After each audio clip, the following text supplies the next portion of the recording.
Hello cuties, কেমন আছো তোমরা সবাই? ইটস প্রিয়াঙ্কা এক্সপ্রেসে তোমাদের সবাইকে স্বাগত। চলে আসলাম নতুন আর একটা ব্লগ নিয়ে। আজকের বিকেলটা ঠিক কি করলাম শেয়ার করলাম তোমাদের সাথে। প্রথমে বলে রাখি, আমার কিন্তু বিকেল মানে অনেক কাজ। প্রথমে চলে আসে আমার ঠাকুর ঘরের কাজ। ঠাকুরকে পরিষ্কার করে মানে ফুল টুলগুলো পরিষ্কার করে ঠাকুরের বাসনপত্র গুছিয়ে ঠাকুরকে সুন্দরভাবে রেখে তারপরে জামা কাপড় তোলা থেকে শুরু করে জল ভরা থেকে শুরু করে এই সবভাবেই পুরো বিকেলটা আমার আজকের দিনটাতে চলে গেল। তাই প্রথমেই চলে গেলাম জামা কাপড় তুলতে। আচ্ছা, কে কে আমার মতন বাড়িতে এরকমভাবে থাকো পাগল ছাগলের মতন? আমি না এরকমভাবেই থাকি, জানো তো। বাড়িতে যখন এরকমভাবে থাকি, বাইরে বেরোই ঠিক তার উল্টোটা ভাবে। সঙ্গে সঙ্গে আমার মিনিও দেখিয়ে দিচ্ছে তার লুকটা। এরপর আমি বসে পড়ি ঠাকুর ঘরের বাসনপত্র মাজতে। চলো দেখিয়ে দিই সেটা তোমাদেরকে। এরপর আমি বালতিটাকে সামনে নিয়ে তোমাদের সাথে জলটা কিনে দেখিয়ে দিচ্ছি ঠিক কীভাবে অ্যাক্টিং করতে লাগে। যাই হোক, এরপর আমি হয়ে গেলাম কাজের মাসি। চলো মেজে ফেলি বাসনগুলো তাড়াতাড়ি করে। বাসন কোসন মেজে টেজে নিয়ে এরপরে কি করব? কি আর করব, বাসনগুলোকে ধুচ্ছি ঠিকঠাক করে। তারপরে চলে যাই জামা কাপড় গুছাতে। আর আমার ঘরদোর না একটু অগোছালো। অ্যাকচুয়ালি মধ্যবিত্ত ঘরের মেয়ে তো, অত সাজানো গোছানো ঘর আমাদের নয়।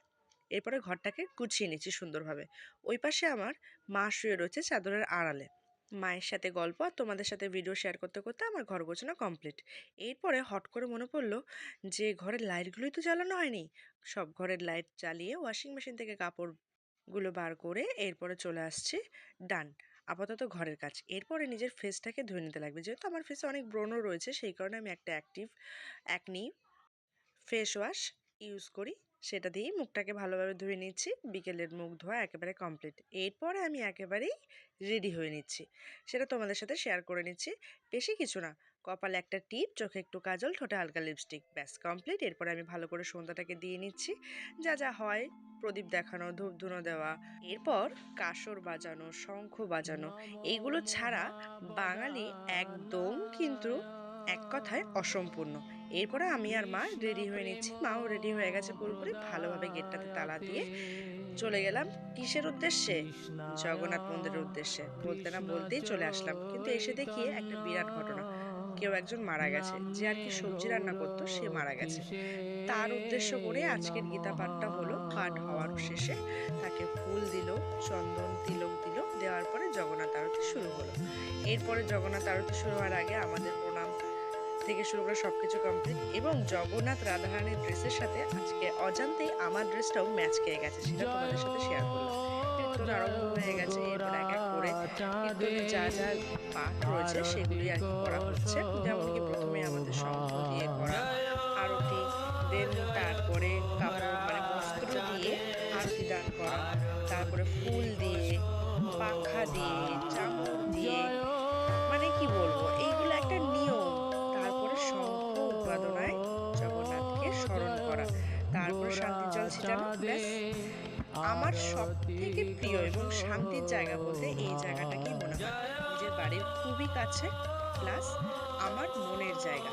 তারপরে সবাই বৃন্দা দেবীকে নমস্কার করে শুরু করলাম মন্দির পরিক্রমা।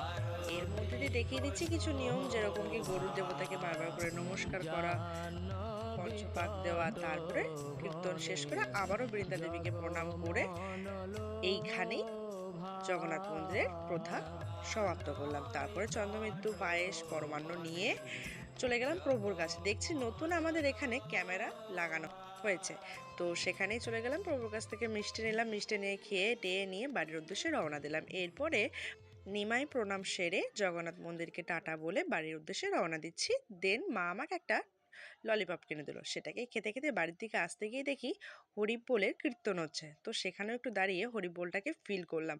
এই বাজনাটা এমন একটা জিনিস যে কোনো মানুষকে শিহরিত করে দেয়। ঠিক আছে, তো আমিও নিজেকে কন্ট্রোল না করতে পেরে চলে গেলাম। এটা হলো আমার বিকেলের আজকের সারা দিনটার ঘটনা। তো কেমন লাগলো আমার ভিডিও? ভালো লাগলে লাইক, কমেন্ট, শেয়ার, সাবস্ক্রাইব করতে ভুলো না, কারণ আমি নতুন ইউটিউবার, তোমাদের সাপোর্ট খুব পরিমাণে প্রয়োজন।